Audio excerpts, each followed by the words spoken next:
Hi, I just wanted to do this short video to touch on the events of the past week.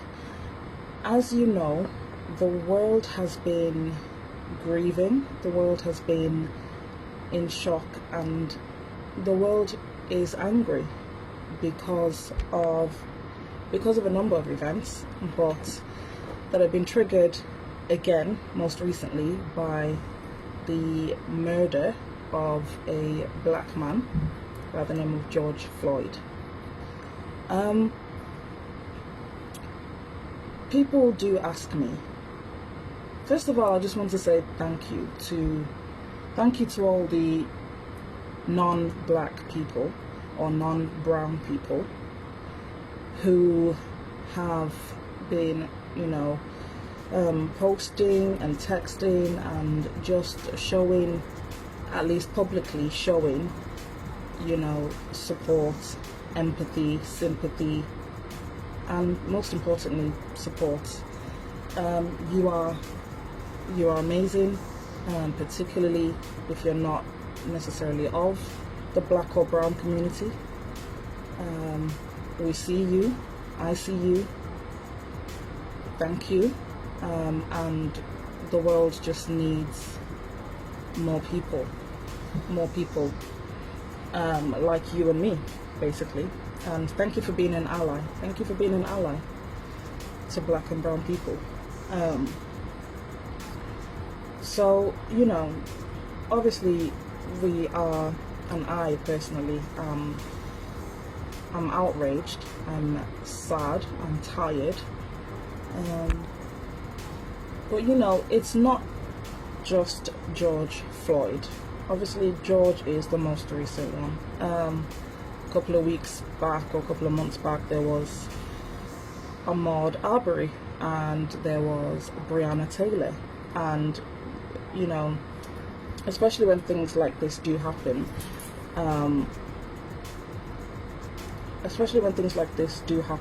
there is a lot of focus on black men because they are most visible, I guess. But black women and brown women are being killed, are being hunted, are being raped, are being disrespected, are being disregarded, degraded. Black women are being murdered, and brown women are being murdered as well. So I just want to, and the media does have sometimes the media, it seems like it's a never-ending battle for black women and brown women to actually be seen, even in death. And it does seem that even in death we are still invisible. It does seem that even in death we're ignored. So I just really wanted to touch on two black women in particular that recently have been murdered because they are black, and Breonna Taylor. So I just wanted to touch on two black women in particular that were murdered just because they were black. Breonna Taylor and Belly Mujinga, I hope I pronounced her name properly, were killed because they were black. I mean, there's no other reason. Belly Mujinga was a hard-working immigrant woman living in the UK, working to provide services, working as an essential worker in the transport system, so that other people and other essential people could still get to work. And due to systematic racism, institutional racism in the UK, and how immigrants are treated in the UK, and how immigrants are ignored and disregarded in the UK, she was ignored when she asked for personal protective equipment. She was ignored when she told her bosses that she has an underlying health condition, and she was pushed to the front line, as we usually are, whatever industry you happen to work in, whether it's transport or healthcare. We are usually frontline workers, and that's often because a lot of our people, a lot of black and brown people don't have a choice. They have to go to work, otherwise they cannot feed, otherwise they can't pay their bills, otherwise they can't live, they can't survive financially, and that's actually the crux of it. And what are the reasons for that? It's institutional and systematic racism in the UK. So she was pushed to the forefront by her evil bosses, managers, and the result is, she was spat on by a wicked, vile creature, because that's, and I'm being, I don't want to swear. I don't want to swear in this video, so I'm just choosing my words carefully. She was spat on by a creature. And the result is that she died from COVID-19. So that's murder. That's the murder of a black woman. To then hear that nothing will happen, no investigation, no charges are going to be brought, no investigation is even going to be done. The British transport system just swept it under the rug. To even hear that alone is infuriating, is disgusting, is annoying, but I'm not surprised, because time and time again, the Western world in particular has proven that black people do not matter, and black women in particular do not matter. So I wasn't surprised.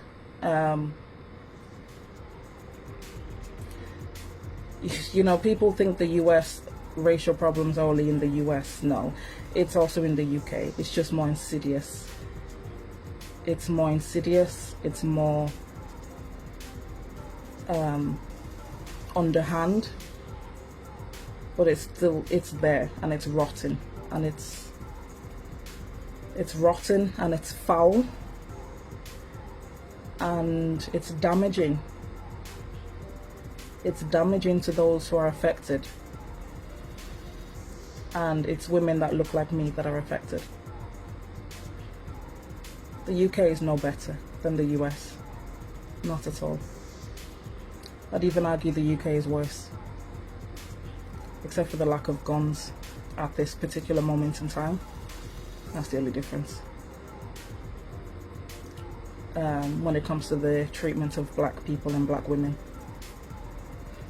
So that's what happened with Belly. So nothing's going to be done. No investigation, no charges are going to be brought forward. It's just going to be swept under the rug. So that's that. Another case is Breonna Taylor. This lady, this is what I just don't even, anyway, you just can't try and understand, because it's just so confusing. You can't try and understand why you would be, and you just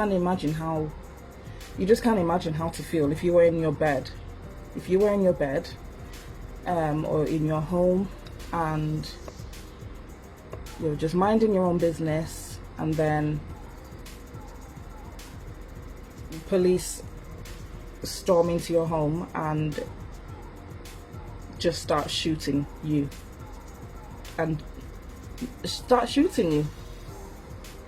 to death. Like, I just don't understand. And then to call it an error. So that's what happened with Breonna Taylor. She was just shot. just because of what? Because she was in her home. She was shot because she was black and she was at home. Like, that's it. That was her crime. So that could literally happen to anyone. That could happen to me. That could happen to me. If I lived in the US, or as I'm living in the UK, and if the UK happened to have guns, like, that could literally happen to me. I could just be minding my own business in my house, in my room, and police come and storm my house and just start shooting me, and I die. And what happens? A couple of police get fired, and then they'll eventually get their jobs back, and people will protest for some time. People will say her name for a couple of days or a couple of weeks, and then everyone will move on, and then those police officers who got fired will get their jobs back. But it's just like, because everyone's moved on, nobody actually knows they've got their jobs back, and life will go on as normal for them.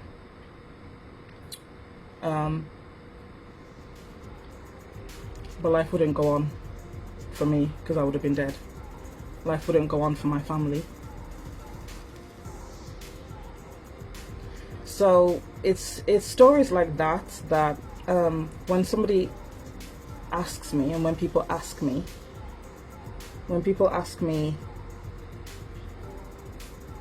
BuildHer, why do you focus on, women? Why is it girls and women? Why is it females only? Why is it black women only? Why is it brown women only? And I'm like, do you actually have to ask me that? Like, how dare you ask me that? How dare you? Do you not know anything that is happening in the world? Do you not read the news? Do you not read Twitter? Even if, like, do you not watch? Do you not see anything? Are you living under a rock or something? Or are you just, like, deliberately ignorant and obtuse? Or, like, you must know what happens to black people, and black women in particular are even more invisible, even more disrespected, even more disregarded, even in death. Even in death, we are invisible. That is why BuildHer focuses on black women and brown women, and unapologetically so, might I add. We have the most number of issues and barriers and hurdles to get through every single day, just for existing, just because we exist. And I can't help but think, if Belly was in a better financial situation, if Belly was in a better financial situation, would she have had to go to work, that particular day, all of those days that she'd been going to work as a key worker? Would she have been forced to put herself at risk without PPE, with her underlying health conditions? Would she have had to put herself at risk because if she was in a better financial stance and situation? And the answer is no, she wouldn't. So that is why I stress, and I will continue to stress, the importance of black women and black girls, and brown women and brown girls, whatever you class yourself as or whatever you call yourself, I will always stress for black and brown females to empower themselves financially, equip themselves financially, protect themselves financially, have something else, start and grow and build something else that can give you a bit of security, especially in times like this where you don't want to be in a situation where you are forced to, you are forced to put yourself at risk when you are particularly vulnerable, because you're black, and as we know, BAME people are more at risk from COVID and just other health conditions in general. BAME people are dying more, and just because of that, and you also have underlying health conditions as well. Like, what I'm trying to say is, this is, in times like this, it's why it's so important. So it's times like this that we really need to have like our plan Bs, plan Cs, whatever. It's times like this where we need to start thinking of what else can we do to build our wealth, to build and improve our finances. What else can we do to equip ourselves? So just to think about what else can you do to equip yourself financially? What else can you do to, have a backup plan? To have a backup plan so that you're not in the situation where if you don't go out to work, you're at risk of dying. When you are already at risk of dying just because of the fact that you are black, which is just crazy. So it's just, it's just that was my main point. That was my main message. All of the protests and everything that's going on, and people saying, oh, violence is not the answer, and looting is not the answer, and okay, but who says it's not the answer? Who says it's not the answer? Because I think black people have looked for several other ways to deal with this trauma that we face, to deal with this trauma that we go through, and there have been no changes. We've been ignored. So, I don't condone violence, but I'm also not going to tell anyone that the way that you are handling your grief and the way that you are, the way that you choose to, the way that you choose to showcase your grief is incorrect, is wrong. I'm not gonna tell you that, and nobody else should be telling anybody that, because people have tried other ways to.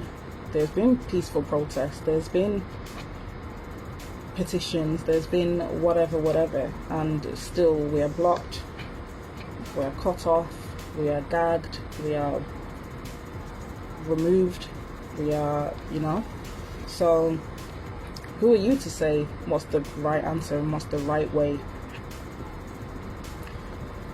Let people express however they want to express, is what I say. So it's just a message for women, black women, brown women, and girls. Financially equip yourselves in whatever way that you can. Don't leave yourself vulnerable and dependent on one one thing, I guess, one job or one stream of income forever, because in situations like this, this is actually the consequence. This is a real consequence, loss of life. And yeah, I'm just angry, but I'm sad more than anything. But I'm hoping that things will turn around for the better. I think the world is watching now. So something has to shift, and I believe something is going to shift. So yeah.